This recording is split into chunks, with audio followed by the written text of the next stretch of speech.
So hello everyone, myself Subham and welcome to you my YouTube channel FinGrow Asset. So today topic is how to identify trends in stock market. So इससे पहले अगर आपने मेरे channel को subscribe नहीं किया है तो please do subscribe it right now. So let's move to the content. So today topic is how to identify trends with their examples. हम इसे एग्जाम्पल के साथ समझेंगे. So let's move ahead. So what is trend in stock market? Stock market में trend का क्या काम होता है? In simple words trend defines direction of stock market where it can go. So साधारण शब्दों में कहें तो ट्रेंड स्टॉक मार्केट की डायरेक्शन को डिफाइन करता है कि वो कहाँ जाने वाली है. So trend is equal to direction, दिशा. स्टॉक मार्केट की दिशा, वो उसकी दिशा बताता है कि वो ऊपर जाने वाली है, नीचे जाने वाली है या फिर साइडवेज एक कांस्टेंट वे में जाने वाली है. So this is it. So as you know trend is your best friend. अभी आपने बहुत बार सुना होगा ये dialogue, trend is your best friend. और ट्रेंड आपका बेस्ट फ्रेंड कब हो सकता है? जब आप मेरे यूट्यूब वीडियो को पूरी तरह से देखेंगे शुरू से लेके अंत तक. सो बने रहिए वीडियो में, मैं आपको बताने वाला हूँ. So let's move ahead. Types of trend. अब स्टॉक मार्केट में ट्रेंड कितने प्रकार के होते हैं? तो the first is up trend, second one is down trend and third one is sideways trend. तो ट्रेंड का मतलब आपको सीधा समझना है कि ये स्टॉक मार्केट की डायरेक्शन को शो करता है, एक कि मार्केट कहाँ जाने वाला है, ऊपर जाने वाला है, नीचे जाने वाला है या कांस्टेंट वेज साइडवेज में जाने वाला है. ट्रेंड होते हैं वो तीन ही टाइप के होते हैं. So the first is up trend. अब अप ट्रेंड का कॉन्फ़िगरेशन क्या है, हम इसे कैसे पहचानेंगे? सो लेट्स से मार्केट ने यहाँ से ओपनिंग की, फिर यहाँ पर जाके उसने रेसिस्टेंस फेस किया, रेसिस्टेंस फेस करके उसने अपना एक हाई प्राइस दिया, यहाँ पर एक हाई प्राइस बनाया. फिर मार्केट ने करेक्शन लिया, नीचे आया, फिर उसने एक लो प्राइस बनाया. फिर मार्केट ऊपर की ओर गया और जहाँ इसका हाई था, हाई का रेसिस्टेंस था, यहाँ पर रेसिस्टेंस आई वुड से आप इसका लेवल कह सकते हैं, जो हाई का लेवल था उसने इसको ब्रेक कर दिया. फिर उसने हायर हाई बनाया. अब इस हायर हाई का नाम ये क्यों पड़ा? क्योंकि जो प्रीवियस हाई था, प्रीवियस जो हाई था उसने, ये जो सेकंड वाले ने जो प्रीवियस हाई था उसने इसको ब्रेक, हायर लो. ये नाम क्यों पड़ा इसका? ये नाम इसका इसलिए पड़ा हायर लो क्योंकि जो प्रीवियस लो था उससे ज़्यादा ऊपर जाके इसने अपना लो बनाया, तो इसको हम कहते हैं हायर लो. अंडरस्टूड? आपने समझ लिया होगा इसका नाम हायर हाई क्यों पड़ता है और इसका नाम हायर लो क्यों पड़ता है. फिर मार्केट ने ऊपर की ओर गया और जो हायर हाई का रेसिस्टेंस था उसे ब्रेक कर दिया और फिर एक नया हायर हाई बनाया. फिर मार्केट ने करेक्शन लिया, फिर यहाँ सपोर्ट लिया. मैंने आपको सपोर्ट रेसिस्टेंस अभी नहीं पढ़ाया तो आपको कन्फ्यूजन हो सकता है, मैं आने वाले वीडियो में इसको कवर करूँगा.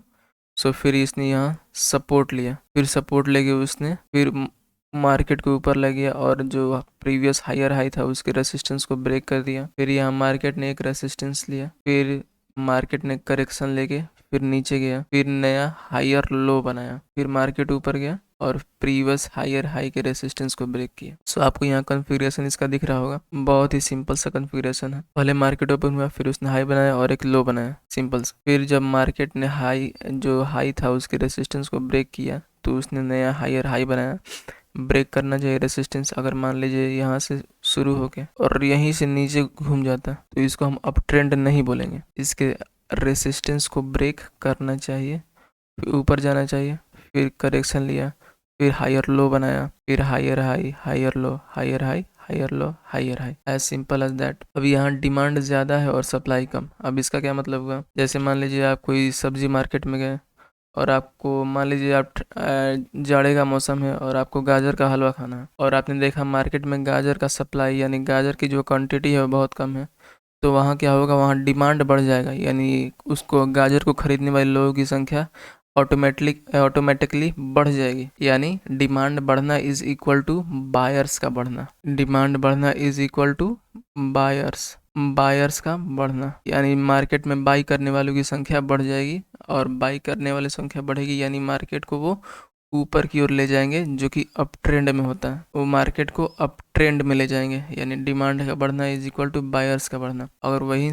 किसी में सप्लाई बढ़ेगा, अब सप्लाई बढ़ने का क्या मतलब होता है कि मार्केट में क्वांटिटी बहुत ज़्यादा है लेकिन खरीदने वालों की संख्या कम है, तो वहाँ सेलर्स हावी हो जाएंगे. बहुत ही सिंपल चीज़ें हैं.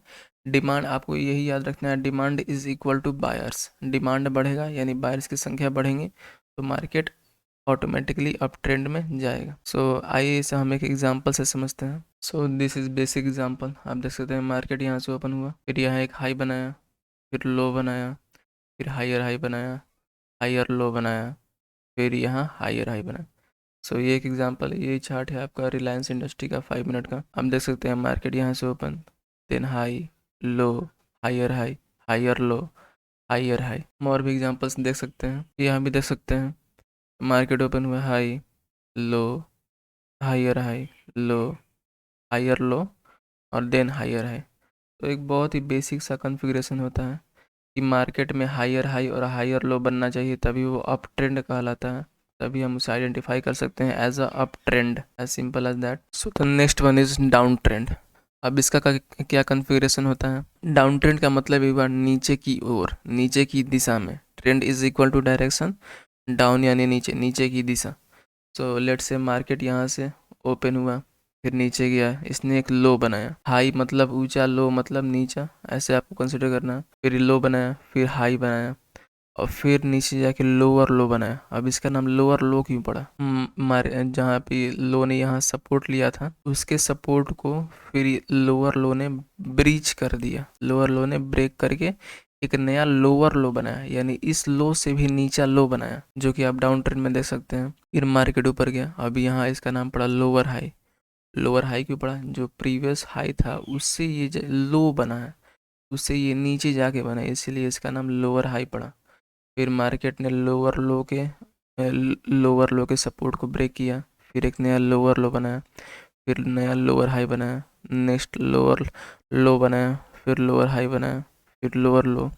सो ये इसका कुछ कन्फिग्रेशन होता है डाउन ट्रेंड का। अभी यहाँ है डिमांड कम एंड सप्लाई ज़्यादा। मैंने पीछे क्या बताया था? डिमांड ज़्यादा होगा यानी बायर्स की संख्या बढ़ेंगी, और अगर सप्लाई ज़्यादा होगा तो सेलर्स की संख्या बढ़ेंगी। यहाँ सप्लाई ज़्यादा है तो यहाँ सेलर्स की संख्या बढ़ जाएंगी, सेलर की संख्या बढ़ेंगी तो क्या होगा? मार्केट डाउन ट्रेंड में जाएगा, यानी बेचने वालों की संख्या बढ़ जाएगी, जो कि मार्केट को नीचे ले जाएंगे। सो इसे हम एग्जांपल से देखते हैं। So this is basic example of down trend. हम देख सकते हैं मार्केट यहाँ से ओपन हुआ and then low, high, lower low, lower high, lower low, यहाँ फिर लोअर हाई, फिर then lower low. So basic examples हैं ये कुछ डाउन ट्रेंड्स के, और भी हम देख सकते हैं। तो another example of down trend, open, low, high, lower low, high, lower low, then lower high, lower low. तो बेसिक कॉन्फ़िगरेशन है डाउन ट्रेंड के, ज़्यादा कुछ रॉकेट साइंस नहीं है। So you understood what is down trend. The next one is sideways और range bound market. इसे हम साइडवेज ट्रेंड भी कहते हैं और रेंज बाउंड मार्केट भी कहते हैं। अब इसमें क्या है? अब इसमें जो प्राइस होता है वो एक रेंज में चलती है, एक साइडवेज मूवमेंट होती है, जिसमें इसका जो नेक्स्ट हाई, आपने ये पढ़ सकते हैं, जो नेक्स्ट हाई एंड जो नेक्स्ट लो है बोथ आर सेम। जो हाई और लो होते हैं, जैसे मान लीजिए इसका कन्फिग्रेशन क्या होता है देख सकते हैं।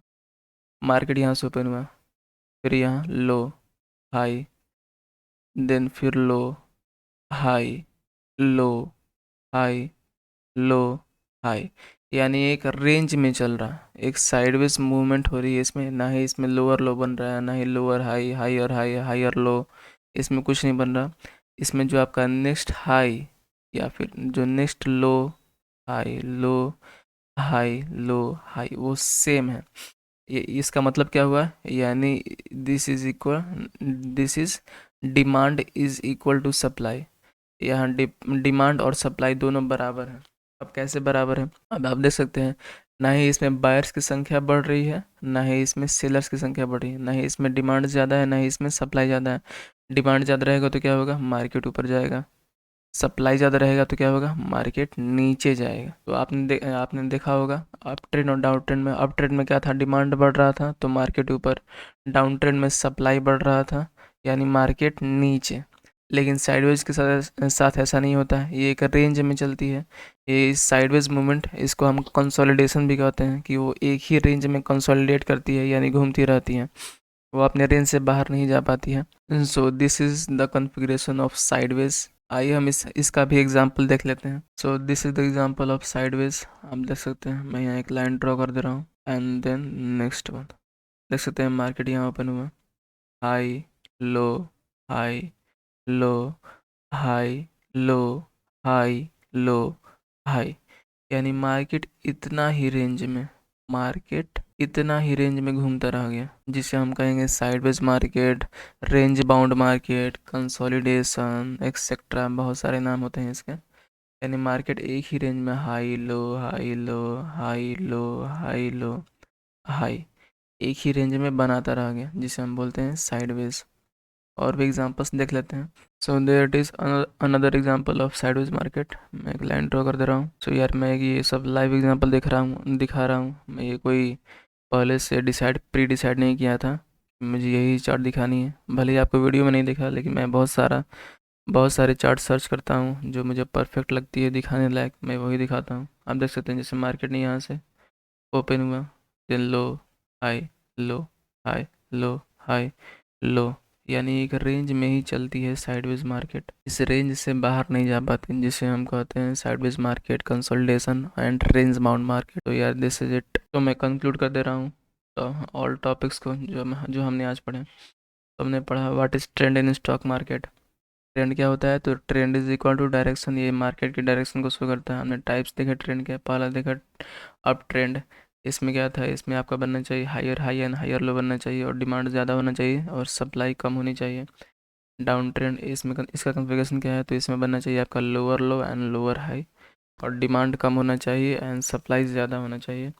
और साइडवेज में क्या था कि इसका जो next high and next low both are same होना चाहिए, ना ही हायर हाई हायर लो फिर लोअर हाई लोअर लो बनना चाहिए।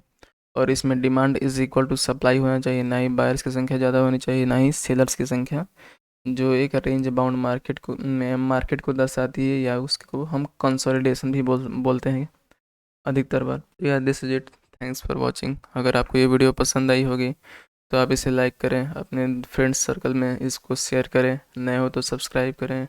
सो आपकी ये जो लाइक शेयर एंड सब्सक्राइब करने की जो आदत होती है, मुझे बहुत मोटिवेट करती है ऐसे नए नए वीडियोस बनाने के लिए। सो या थैंक्स फॉर वॉचिंग।